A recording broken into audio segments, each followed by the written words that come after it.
കല്യാണ സൗഗന്ധികം എന്ന ഏവർക്കും പരിചയമുള്ള കഥയാണെന്ന് ഇവിടെ അവതരിപ്പിക്കുന്നത്. കല്യാണ സൗഗന്ധിനെ അറിയാത്തവരാരും തന്നെ മലയാള കരയിലില്ല. കാരണം നമ്മുടെ പാഠ്യപദ്ധതിയിൽ കല്യാണ സൗഗന്ധിന് ഒരു പ്രധാന സ്ഥാനമുണ്ട്. മറ്റാരും കൽപ്പിച്ചതല്ല, സാക്ഷാൽ കലക്കത്ത് കുഞ്ചൻ നമ്പ്യാർ. അദ്ദേഹത്തിന്റെ കല്യാണ സൗഗന്ധിയം തുള്ളൽ ഒരു വരിയെങ്കിലും എന്നും മനസ്സിൽ ഓർക്കാത്തൊരു കുറവാണ്. പാഠ്യ പദ്ധതിയിലൂടെയും ഓട്ടംതുള്ളലിലൂടെയൊക്കെ അത് പരിചിതമാണ്. അതുകൊണ്ട് അത് കൂടുതൽ പറയുന്നില്ല. ഈ കഥയിൽ ആട്ടകഥ എന്ന രൂപത്തിൽ അരങ്ങിൽ അവതരിപ്പിക്കുന്ന രംഗസൂചന മാത്രം അറിയിച്ചോളട്ടെ.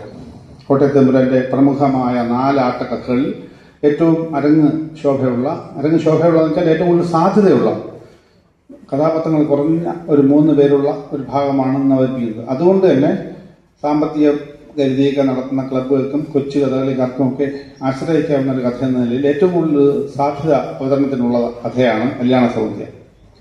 ഈ കഥ നടക്കുന്ന പശ്ചാത്തലം പാണ്ഡവരുടെ വനവാസ കാലമാണ്. മഹാഭാരതത്തിലെ വനപർവം എന്ന ഭാഗത്തുള്ള കഥയാണിത്. പാണ്ഡവന്മാർ ചൂതിൽ ദുര്യോധനാദികളോട് തോറ്റ് ദുര്യോധനൻ കൽപ്പിച്ച ശിക്ഷ അനുഭവിക്കുകയാണ്. 14 വർഷത്തെ വനവാസം. അത് കഴിഞ്ഞാൽ 1 വർഷത്തെ അജ്ഞാതവാസം, നിർണായകമായ 1 വർഷം. അവിടെ പരാജയപ്പെട്ടാൽ വീണ്ടും ഇതേ ആവർത്തി വനവാസത്തിന് പോകണം. ഇതാണ് സാഹചര്യം. അങ്ങനെ വനവാസം കഴിയുന്ന കാലത്ത് അർജുനൻ അറിയാം ദുര്യോധനൻ ചതിയനാണ്. ഈ 14 വർഷം നന്നായി നമ്മളത് അനുഷ്ഠിച്ചാലും 1 വർഷത്തെ അജ്ഞാതവാസം പൂർത്തിയാക്കിയാലും പകുതി രാജ്യവും തരില്ല, ഒന്നും തരില്ല, പിരിച്ചു വാങ്ങിക്കാൻ കഴിയില്ല. യുദ്ധത്തിലൂടെ മാത്രമേ നടക്കൂ. യുദ്ധം അനിവാര്യമായി വരും. അതുകൊണ്ട് ഈ കാട്ടിക്കിടന്ന് അലഞ്ഞ നമുക്ക് എങ്ങനെ യുദ്ധം ചെയ്യാം? എൻ്റെ കഴിവ് മാത്രം പോരല്ലോ, അതിന് ദിവ്യമായ ആയുധങ്ങളുണ്ടെങ്കിൽ ഒരു കൈ നോക്കാം എന്ന് കരുതി അർജുനൻ ഗംഗാതടത്തിലേക്ക്, ഹിമബൽ സാനുവിലേക്ക് തപസ്സിന് പോയിരിക്കുന്ന ഒരു കാലഘട്ടമാണ്. ആ കാലഘട്ടത്തിൽ ഭീമസേനൻ പ്രേയസിയായ പാഞ്ചാലിയുമൊത്ത് ഒരു വനമണ്ഡപത്തിൽ ഒരു ശിലാതലത്തിൽ ഇരുന്നുകൊണ്ട് സ്വൈരവിലാപം നടത്തിക്കൊണ്ടിരിക്കുക. ആ പരസ്പരമുള്ള സന്തോഷം അവർ പങ്കിട്ട് നർമ്മരസങ്ങളും പറഞ്ഞ് ആസ്വദിച്ചിരിക്കുന്ന സന്ദർഭത്തിൽ തെക്ക് നിന്ന് ഒരു തെന്നൽ അതിമനോഹരമായി കുളിർ കാറ്റായി അവരെ തലോടിക്കൊണ്ടു പോകുന്നു. ആ കാറ്റ് വെറും ഒരു കാറ്റല്ല, അതിന് സൗരഭ്യം നിറഞ്ഞ ഒരു കാറ്റ്. സൗരഭ്യം നിറഞ്ഞ കാറ്റെന്ന് പറഞ്ഞാലും പോരാ, അതിമനോഹരമായ ഇന്ന് വരെ അനുഭവിച്ചിട്ടില്ലാത്തൊരു സുഗന്ധമുള്ള ഒരു തെന്നലാണ്. അത് അച്ഛൻ്റെ അനുഗ്രഹം, അച്ഛൻ വായു ഭഗവാനാണല്ലോ എന്ന് ഭീമന് തോന്നിക്കുന്ന തരത്തിലുള്ള ഒരു തെന്നൽ. ആ കാറ്റ് മാത്രമല്ല, അതിന് കാരണമായ ഒരു പൂവ് പറന്നു വന്ന് അവരുടെ മുമ്പിൽ വീഴുകയാണ്. ആ പൂവ് സ്ത്രീ സഹജമായ കൗതുകം കൊണ്ട് ഓടിച്ചെന്ന് പാഞ്ചാലി എടുത്തത് അതിൻ്റെ സൗരഭ്യവും സൗന്ദര്യവും ആസ്വദിച്ച ശേഷം ഭർത്താവിന് താല്പര്യത്തോടെ കാണിക്കുന്നു. ഭർത്താവ് ഏറ്റുവാങ്ങുന്നു. കണ്ടില്ലേ ഈ മനോഹരമായ പുഷ്പം? ഞാൻ ഇന്ന് വരെ ഇങ്ങനത്തെ ഒരു പുഷ്പത്തെ കണ്ടിട്ടില്ല, കേട്ടിട്ടില്ല, അനുഭവിച്ചിട്ടില്ല. എനിക്കിതിൽ കൂടുതൽ കൗതുകം തോന്നുന്നു. ഇങ്ങനെയുള്ള കൂടുതൽ പൂക്കൾ എനിക്ക് ലഭിക്കണമെന്ന് ഞാൻ ആഗ്രഹിക്കുന്നുവെന്ന് സ്ത്രീ സഹജമായ ആഗ്രഹം തന്നെ ആ ഭാര്യ ഭർത്താവിനെ അറിയിക്കുന്നു. മാത്രമല്ല, എനിക്കിനിയും കൂടുതൽ പൂക്കൾ കിട്ടണം. അത് സ്വഭർത്താവിനോടല്ലാതെ ആരോടാണ് കുലീനയായ ഭർത്തൃമതിയായ പതിവ്രതയായ സ്ത്രീകൾ പറയുക? മറ്റാരോടാണ് പറയുക? ആ വാക്ക് ഭീമനെ അങ്ങേയറ്റം ഉത്തേജിപ്പിക്കുകയാണ്. അത് ഞാനാണ് അനുഷ്ഠിക്കേണ്ടത്, ഞാനാണ് കൊടുക്കേണ്ടത് എന്ന ബോധം ഭീമനുണ്ടാവുകയും ഭീമൻ മറുപടിയായി പറയുന്നു, നിന്റെ ആഗ്രഹങ്ങൾ മാഞ്ചേൽ മിഴിയാളെ, നിന്റെ ആഗ്രഹം ഇതാ സാധിക്കാൻ പോകുന്നു. നിനക്ക് ഇത്തരം സൗന്ദര്യ പുഷ്പങ്ങൾ ഒട്ടും വൈകാതെ ഞാൻ പോയി തേടിപ്പിടിച്ചു കൊണ്ട് തരുന്നതാണ് എന്ന് ഉറപ്പ് നൽകുന്നു. എങ്ങനെയെന്നാൽ ഏത് പർവ്വത മുകളിലായാലും ശരി, ഏത് ദേവലോകത്തായാലും ശരി, ഞാനത് കരസ്ഥമാക്കി നിനക്ക് ഉടനെ കൊണ്ട് തരുന്നുണ്ട്. ആ പെട്ടെന്ന് ഈ പൂവിനെ ആകർഷിച്ച് വണ്ടുകളൊക്കെ വരുമ്പോൾ വണ്ടിനെയൊക്കെ പായിച്ചുകൊണ്ട്, നീ എൻ്റെ ഭാര്യയുടെ മുഖം പൂവെന്ന് കരുതി വരികയാണോ, ഇത് പൂവിനെ കരുതി വരികയാണോ എന്നൊക്കെ സംശയിച്ചുകൊണ്ട് വണ്ടുകളെ ആക്കി പായിക്കുന്നുണ്ട്. അതൊക്കെ കഥകളിയുടെ ഒരു സാങ്കേതിക വശങ്ങൾ. അത് കഴിഞ്ഞ് ഞാൻ തേടി പോകുന്നു എന്ന് പറയുമ്പോൾ ഏത് വനത്തിലും ഞാൻ പോയി തേടി വരും എന്ന വാക്കിന് പാഞ്ചാലി പറയുന്നു, അങ്ങ് എങ്ങനെ പോകാനാണ് ഈ കാട്ടിൽ? അതൊന്നും എനിക്കൊരു വിഷയമല്ല. എന്ത് ധൈര്യമുണ്ട് പോകാൻ? എനിക്ക് ഗത മാത്രം മതിയല്ലോ എന്ന് പറഞ്ഞ് ആശ്വസിപ്പിക്കുന്നു. വിശപ്പും ദാഹമൊക്കെ വരില്ലേ എന്ന് പാഞ്ചാലി ചോദിക്കുമ്പോൾ വിശപ്പും ദാഹവും ഒക്കെ താങ്ങാനുള്ള കെൽപ്പ് ഞാൻ വളരെ ചെറുതിലെ സംഭരിച്ചിട്ടുണ്ട്. എങ്ങനെയെന്നാൽ ദുര്യോധനാദികൾ ഞാൻ കൊച്ചായിരുന്നപ്പോൾ എന്നെ കെട്ടിയെടുത്ത് കടലിൽ തള്ളിയിട്ടുണ്ട്. എന്നെ വിഷം തന്നാണ് കടലിൽ തള്ളിയത്. ആ വിഷം ഞാൻ തളർന്ന് അവശനായില്ല എന്ന് മാത്രമല്ല, താഴെ ചെന്ന് പാതാളത്തിൽ ചെന്ന് പാമ്പുകൾ എന്നെ കടിച്ചു. അതുകൊണ്ട് എൻ്റെ ശരീരത്തെ വിഷം മാറുകയാണ്. മറ്റൊരു വിഷം ഒരു വിഷത്തെ ഇല്ലാതാക്കുന്നു എന്നുള്ള ആ പ്രമേയത്തിന്റെ പേരിൽ അത് മാറിക്കിട്ടി. മാത്രമല്ല വാസുകി എനിക്ക് നാഗരസം തന്ന് കുടിപ്പിച്ചു. അതോടുകൂടി എൻ്റെ എല്ലാ ക്ഷീണവും മാറി. എനിക്ക് ക്ഷീണം ഉണ്ടാവുകയുമില്ല, ആഹാരത്തിന് ബുദ്ധിമുട്ട് വരികയുമില്ല, വിശപ്പും പറ്റില്ല വേണ്ടി വന്നാൽ. അങ്ങനെയുള്ള കാര്യങ്ങളെല്ലാം പാഞ്ചാലിയെ സമാധാനിപ്പിച്ചിട്ട് ഞാൻ പോകുന്നു. ആഹാരത്തിന്റെ പ്രശ്നമോ ആഹാരവും വേണ്ട, ഒന്നും വേണ്ട, നിന്റെ ഈ കണ്ണിന്റെ കടാക്ഷം മാത്രം എൻ്റെ ആവേശമാണ്, ഞാൻ അത് മാത്രം ആസ്വദിച്ചുകൊണ്ട് ഞാൻ പോയി സംഭരിച്ചു വരുമെന്ന് പറഞ്ഞ് ഭാര്യയെ കൂടുതൽ തൃപ്തിയാക്കിയ ശേഷം ഗതയും എടുത്ത് യാത്രയാണ്. ഇനി വനയാത്രയാണ്. വനയാത്ര അത് നടന്മാർക്കുള്ളതാണ്, ഞാൻ പറയാനുള്ളതല്ല. വനത്തിന്റെ സൗകുമാര്യതയും ആ പർവ്വതങ്ങളുടെ പ്രത്യേകതയും വനജീവികളുടെ പ്രത്യേകതയും ഒക്കെ അഭിനയിച്ച് കാണിക്കും. അങ്ങനെ പോകുന്ന പോക്കിൽ ഒരു ഭീകരമായ കാഴ്ച മാത്രം പ്രത്യേകിച്ച് പറയേണ്ടതുണ്ട്. അജഗര കബളിതം എന്ന ഒരു സാങ്കേതിക ആട്ടം. അത് ഇതാണ്. ഭീമസൻ ഇങ്ങനെ പോകുമ്പോൾ ആനകൾ തന്നെ ഓടുന്നുണ്ട്. അതിൽ ഒരു മതയാന അവിടെ നിന്ന് ചില്ലകൾ വലിച്ചൊടിച്ച് ഭക്ഷിക്കുന്നു, മണ്ണ് വാരി തലയിലിടുന്നു. ആനയ്ക്ക് സഹജമായ കേളികൾ ആടുന്നു. പെട്ടെന്ന് അതിന്റെ പിൻകാല് വലിച്ച് അത് കുടയുന്നു. നോക്കുമ്പോൾ ഭീകരമായ ഒരു കാഴ്ച. അതിഭയങ്കരനായ ഒരു പെരുമ്പാമ്പ് ആനയുടെ കാലിൽ ഗ്രസിച്ച് മുമ്പോട്ട് കയറുകയാണ്. അത് ഏറെക്കുറെ വലിച്ച് ആനയുടെ പകുതിയോളം അത് പെരുമ്പാമ്പ് ഉള്ളിലായി കഴിഞ്ഞു. ആന ആകെ കിടന്ന് അവശതപ്പെടുന്നു. കാല് കുടഞ്ഞിട്ടും പിടികിട്ടുന്നില്ല, തിരിച്ചു വരുന്നില്ല.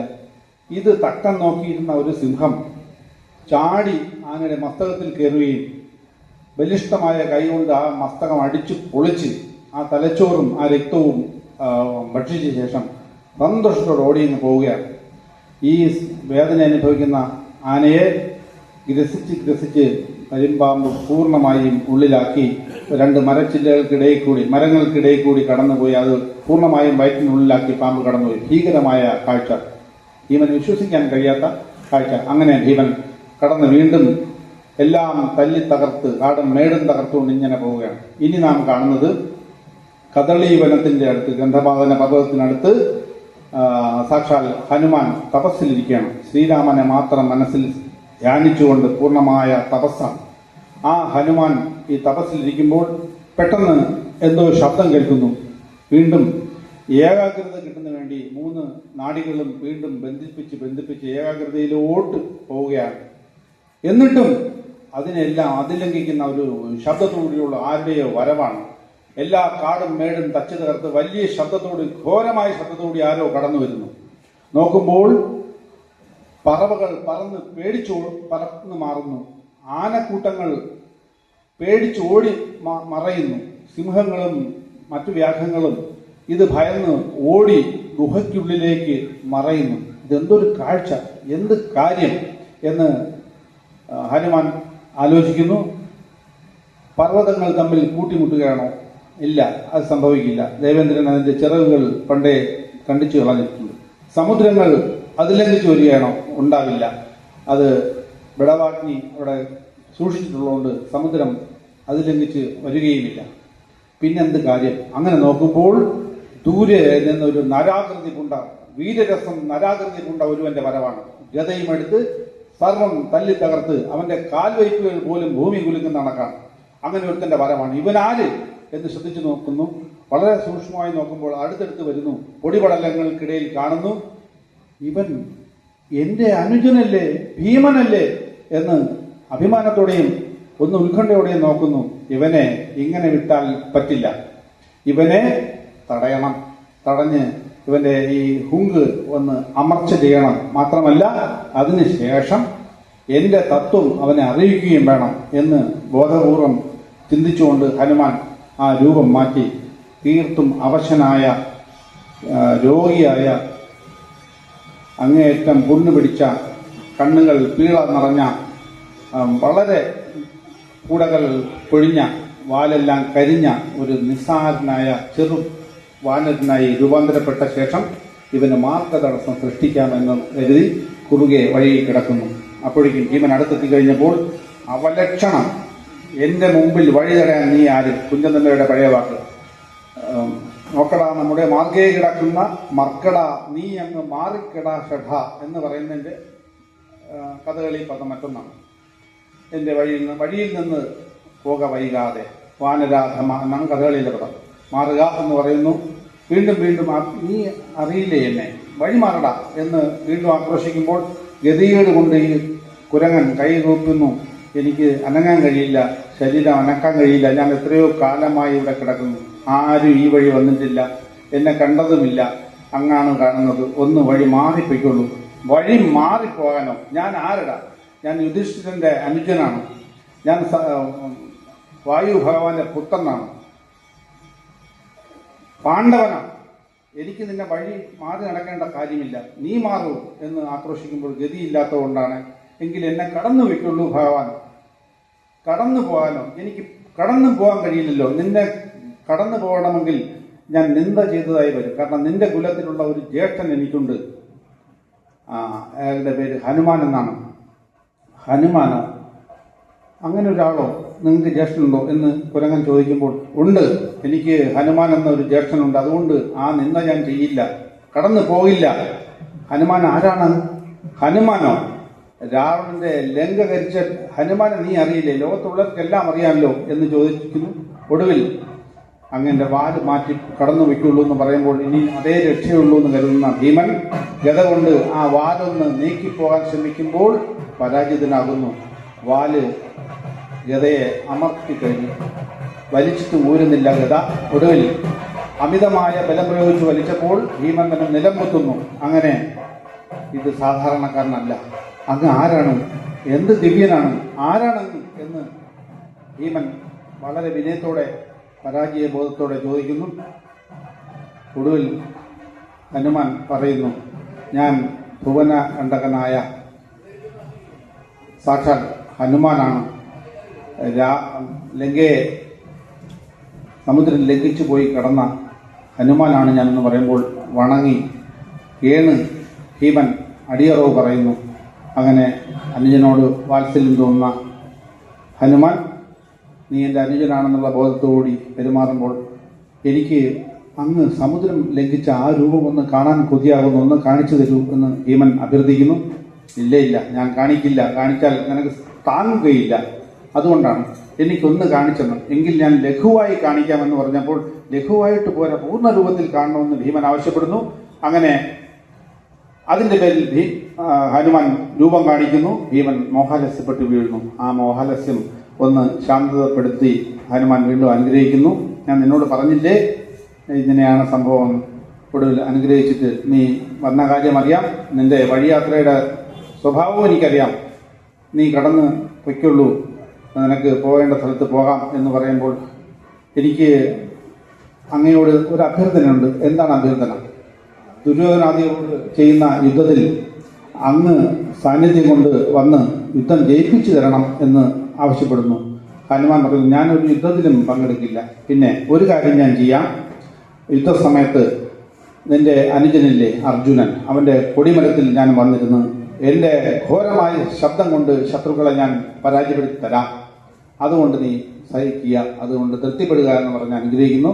നീ വന്ന കാര്യം പ്രേയസിക്ക് വേണ്ടിയല്ലേ, അത് നീ പോകേണ്ട വഴികൾ, ഈ പോകുന്ന വഴികളിൽ കിങ്കരന്മാരുണ്ട്, ഗന്ധർവന്മാരുണ്ട്, അവരെയൊക്കെ സൂക്ഷിക്കണം. എല്ലാ സാവധാനത്തോടും കൂടി കടന്നു പോയി ഇന്ന സ്ഥലത്ത് സൗഗന്ധിക പുഷ്പങ്ങളുണ്ട്, അത് വാങ്ങി നീ പ്രേയസിക്ക് കൊണ്ട് കൊടുത്ത് തൃപ്തിപ്പെടുത്തു എന്ന് അനുഗ്രഹിച്ച് യാത്രയാക്കുന്നു. ഭീമൻ ഒന്ന് നടന്നകന്നിട്ട് തിരിച്ചു വരുന്നു, എന്തോ കയ്യിലില്ലാത്തതുപോലെ. അതൊരു തമാശ രംഗമാണ്. ഹനുമാനോട് പറയുന്നു, ഞാൻ എങ്ങനെ പോകാൻ? എന്ത് പോയാൽ എനിക്ക് പോകാൻ കഴിയില്ല, എൻ്റെ കയ്യിലൊരു ബലമുള്ളത് ഇല്ലാതായി. ഏത് ബലം? ഒരു ഗത ഉണ്ടായിരുന്നു, അതെവിടെ കളഞ്ഞുപോയോ? ഇല്ല, അങ്ങയുടെ വാലിൻ്റെ അടിയിൽ വെച്ചിട്ട് തിരിച്ചു കിട്ടിയിട്ടില്ല എന്നൊക്കെ പറഞ്ഞ ഒടുവിൽ എങ്കിൽ ഇതാ എന്ന് പറഞ്ഞ് ഹനുമാൻ ആ ഗത എടുത്ത് കയ്യിൽ കൊടുത്ത് ഭീമനെ വീര സമ്പുഷ്ടിയോടെ യാത്രയാക്കുന്നു. ഭീമസേനൻ ധന്യനാകുന്നു.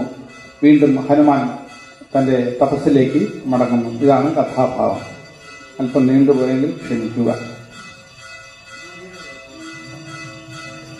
ഇതിലെ കലാകാരന്മാരെ കൂടി പെട്ടെന്ന് പറയാം. ഭീമൻ മോഴൂർ അഡ്വക്കേറ്റ് രാജേന്ദ്ര ഗോപിനാഥ്, പാഞ്ചാലി ആറ്റിങ്ങൽ ദേവിദുർഗ, ഹനുമാൻ നാട്യശിവ ചാത്തന്നൂർ കൊച്ചുനാരായണപിള്ള, പാട്ട് കലാനിലയം നന്ദകുമാർ, പരിമണം മധു, ചെണ്ട വാദ്യശ്രീ കലാമണ്ഡലം ശിവദാസൻ, മദ്ദളം വാദ്യശ്രീ കലാമണ്ഡലം വേണുകുട്ടൻ, ചുട്ടി ആറ്റിങ്ങൽ സുബിൻ, അണിയറയിൽ ആറന്മുള ഓമനക്കുട്ടൻപിള്ള ആൻഡ് പാർട്ടി, ചമയം ശ്രീ ഭൂതനാഥ ക്ഷേത്രം ചാത്തന്നൂർ, അവതരണം കൊല്ലം കഥകളി ക്ലബ്ബ്. ഇന്നത്തെ കഥകളി സ്പോൺസർ ചെയ്യുന്ന ഡോക്ടർ പി മോഹനൻ നായർക്കും കുടുംബത്തിനും ഈ ക്ലബ്ബിൽ കളി കാണാൻ എത്തിയിട്ടുള്ള എല്ലാ അംഗങ്ങൾക്കും കലാകാരന്മാർക്കും പ്രത്യേകിച്ചും ആശംസകൾ നേർന്നുകൊണ്ട് പിരിയുന്നു.